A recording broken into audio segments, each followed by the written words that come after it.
अस्सलाम वालेकुम, welcome to my YouTube channel. आज की वीडियो में हम लोग चैप्टर नंबर 4 का न्यूमेरिकल प्रॉब्लम 4.8 डिस्कस करेंगे, जिसकी स्टेटमेंट है how large a force is required to accelerate an electron having mass m is equals to 9.1 into 10 to raise power minus 31 kilogram from rest to a speed of 2 into 10 to raise power 7 meter per second through a distance of 5 centimeter।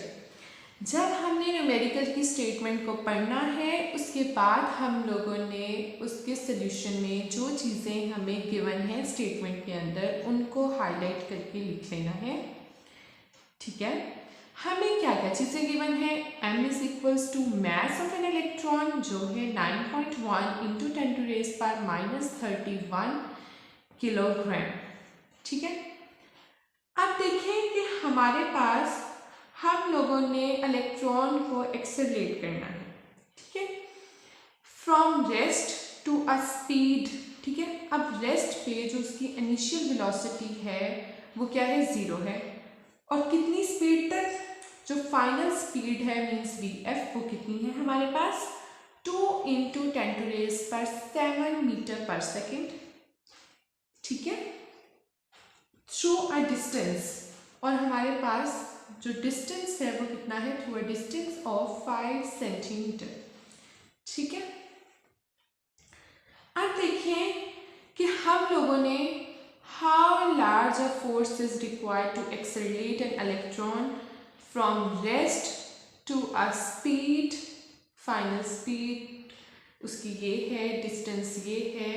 हम लोगों ने वो force को find out करना है कि कितनी force required होगी उस इलेक्ट्रॉन को एक्सेलरेट करने में रेस्ट पॉइंट से लेकर इस पॉइंट तक, और जो डिस्टेंस है वो कितना है 5 सेंटीमीटर।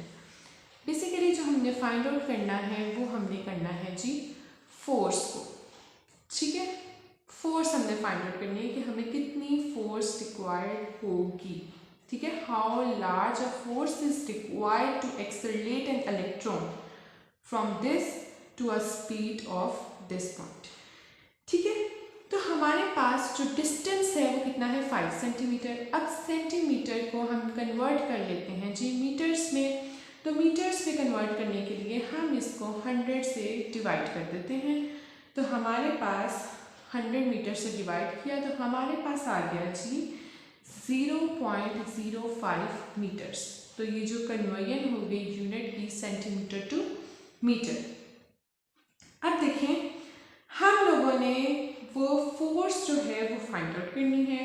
तो हम यहाँ पर एक मोस्ट इम्पॉर्टेंट टॉपिक था हमारे पास वर्क एनर्जी प्रिंसिपल का इस चैप्टर में। यहाँ पर इस फॉर्मूला में हम यहाँ पर यूज़ करने जा रहे हैं वर्क एनर्जी प्रिंसिपल को इस स्टेटमेंट के अंदर।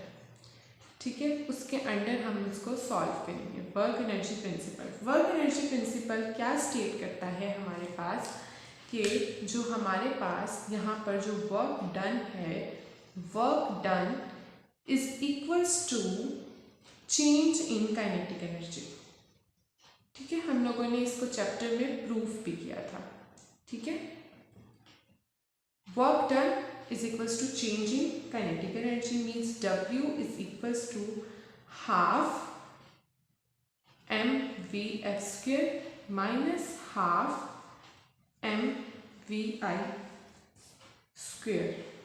ठीक है, अब देखें यहाँ पर हम लोग कि हमारे पास जो वर्क है वो बेसिकली इक्वल किसके होता है हमारे पास। यहाँ पर हम इसको फर्दर सॉल्व करते हैं, dot product of force and distance.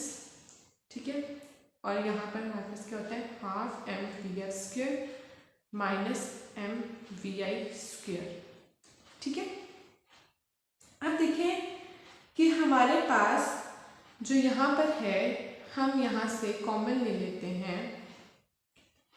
यहाँ पर हम इसको लिखते हैं हाफ mvf² माइनस vi²। ठीक है, अब देखिए हम लोगों ने फोर्स फाइंड आउट करनी है। तो force is equals to m divided by 2। अब d यहाँ पर मल्टीप्लाई, तो इस साइड पे आके क्या हो जाएगा, डिवाइड हो जाएगा, और V F square minus V I square. ठीक है, इस तरह से हम लोगों ने यहाँ पर लिख लिया। ठीक है, V F square minus V I square. अब हम लोगों ने जब फोर्स को फाइंड आउट करना है तो हमारे पास सब वैल्यूज़ यहाँ पर गिवन है। ठीक है, अब हम लोगों ने इन वैल्यूज़ को इस वाले फॉर्मूला में पुट करना है, तो हमारे पास जो फोर्स है उसकी वैल्यू निकल आएगी कि वो क्या आती है। ठीक है, अब हम उसको देखते हैं। यहाँ पर हम यहाँ पर उसको लिख लेते हैं।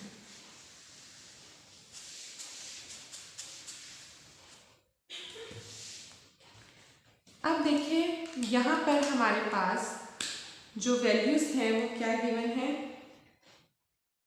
F is equals to m divided by 2d into V F square minus V I square. ठीक है, अब हमारे पास जो मैथ है वो गिवन है 9.1 इंटू 10⁻⁻31 डिवाइडेड बाई 2d हम लोगों ने फाइंड आउट किया 0.05 मीटर्स में कन्वर्ट करके, और हमारे पास जो फाइनल वेलोसिटी है उसकी वैल्यू है जी 10⁻⁷ मीटर पर सेकेंड होल स्क्वायर, और इनिशियल वेलोसिटी हमारे पास है जी 0।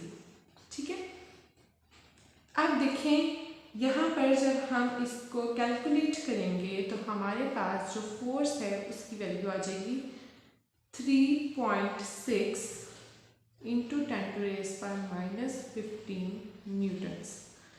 तो ये हमारे पास जो फोर्स है उसकी वैल्यू आ गई 3.6 इंटू 10⁻⁻15 न्यूटन्स। ठीक है, तो इस तरह से हम लोगों ने फोर्स की वैल्यू को एवेल्यूएट कर लिया इस सारे वर्क एनर्जी प्रिंसिपल को यूज़ करते हुए, और इसके अंदर वैल्यू को सब्स्टिट्यूट करके हम लोगों ने अपनी फाइनल वैल्यू फोर्स की कैलकुलेट करी। इसके बाद हम लोग अपना नेक्स्ट चैप्टर नंबर 5 स्टार्ट करेंगे।